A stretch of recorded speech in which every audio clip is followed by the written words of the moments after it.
الحرام إلى المسجد الأقصى الذي باركنا حوله لنريه من آياتنا إنه هو السميع البصير صدق الله العظيم. درود شریف بلند.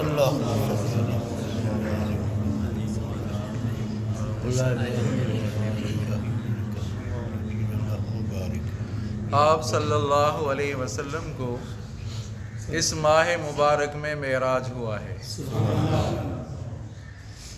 مسجد حرام سے مسجد اقصی تک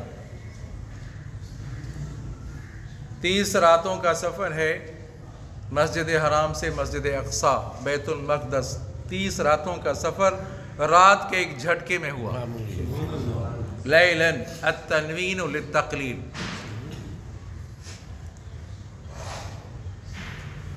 اس سفر کو جو مسجد حرام سے مسجد اقصی تک ہوا اس سفر کو اسرا کہا جاتا ہے. آگے جو سفر ہوا مسجد اقصی سے اوپر اس کو معراج کہا جاتا ہے. ایک سیڑھی نما کوئی چیز آئی جیسے آپ کی لفٹ ہوتی ہے. اس طرف بھی فرشتے تھے اس طرف بھی فرشتے, دائیں طرف بھی بائیں طرف بھی فرشتے. بٹن دبایا پہلا آسمان, بٹن دبایا دوسرا آسمان, تیسرا آسمان, 7 آسمانوں تک آپ چلے. جبرائیل امین سدرۃ المنتہا پر رک گیا. آگے چلے کہ آگے نہیں چلو. اگر یکسر موئے برتر پرم فروغ تجلی بسوزت پرم. اگر میں آگے چلا تو اللہ تعالیٰ کی نورانی تجلی کی وجہ سے میرے پر جل جائیں گے. آگے آپ جانے تو آپ کا رب جانے. کیا بات کیسی. آپ صلی اللہ علیہ وسلم آگے چلے.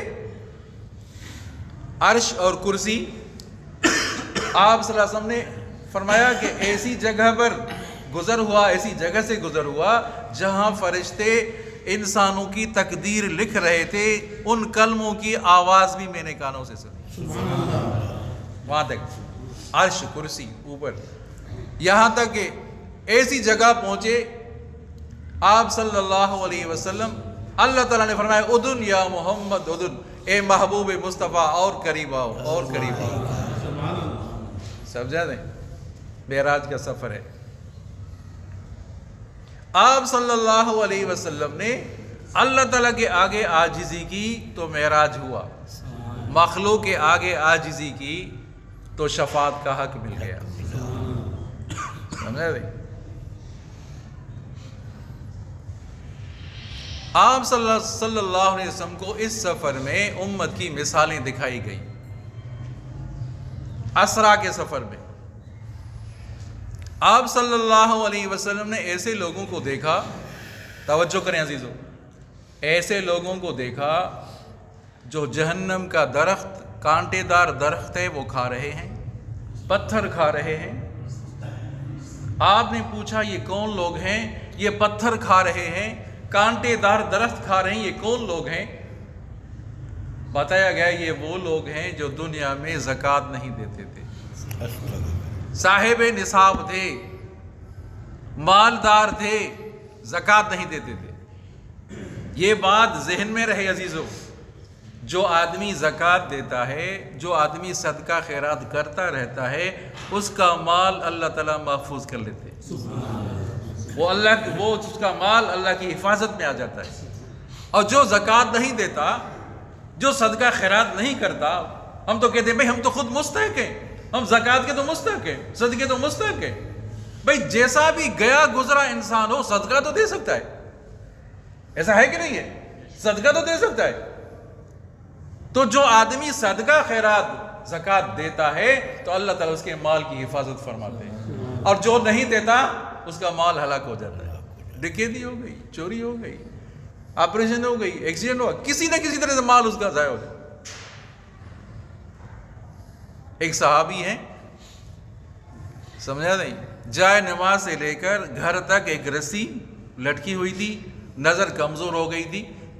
کوئی اگر آ جاتا, کوئی سائل آ جاتا تو گھر چلا جاتا, وہ اس رسی سے سارے گھر تک پہنچتا, پھر وہ کوئی چیز اٹھا کر اس سائل کو دیتا.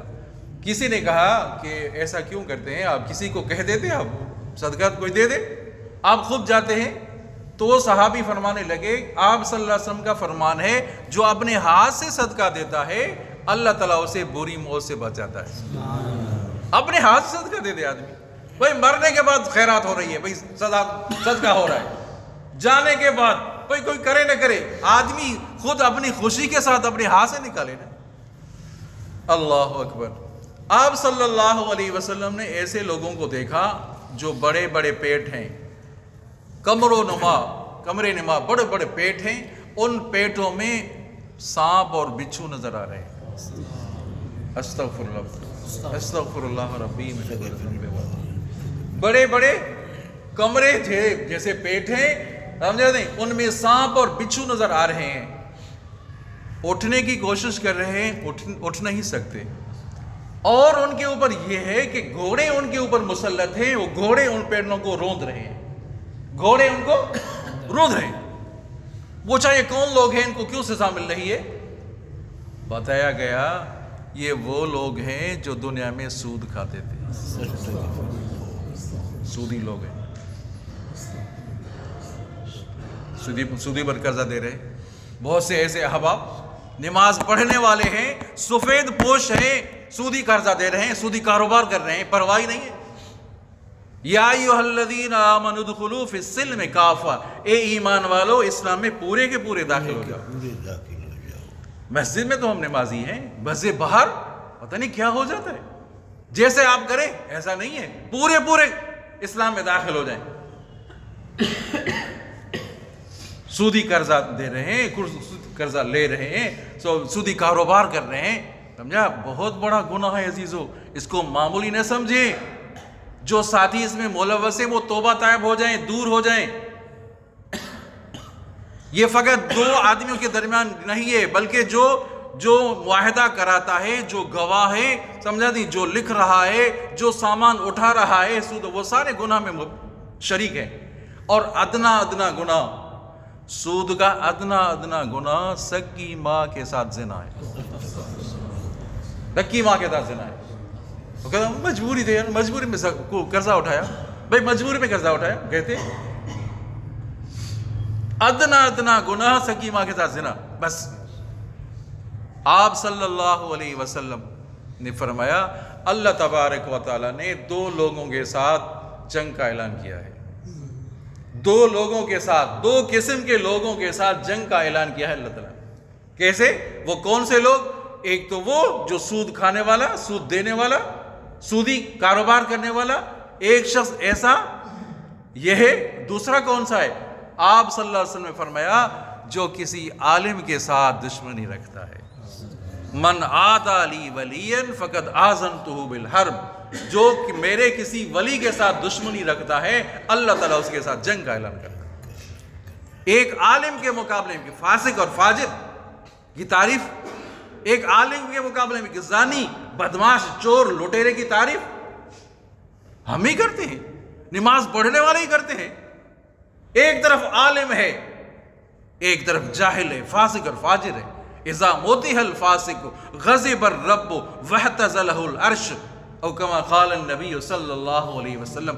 محبوب مصطفیٰ صلی اللہ علیہ وسلم نے فرمایا جب کسی ظالم کی دنیا میں تعریف ہوتی ہے, کسی جابر کی تعریف ہوتی ہے, کسی فاسق کی تعریف ہوتی ہے, تو اللہ تعالیٰ کا آسمان بھی جنبش میں آ جاتا ہے. واحتزلہ العرش, اللہ تعالیٰ کا عرش بھی ہل جاتا ہے. کسی ظالم کی تعریف ہو رہی ہے, آپ کا سردار ہے, آپ کا وڈیرا ہے, ظالم ہے, زانی ہے, چور ہے, آپ اس کی تعریف کریں.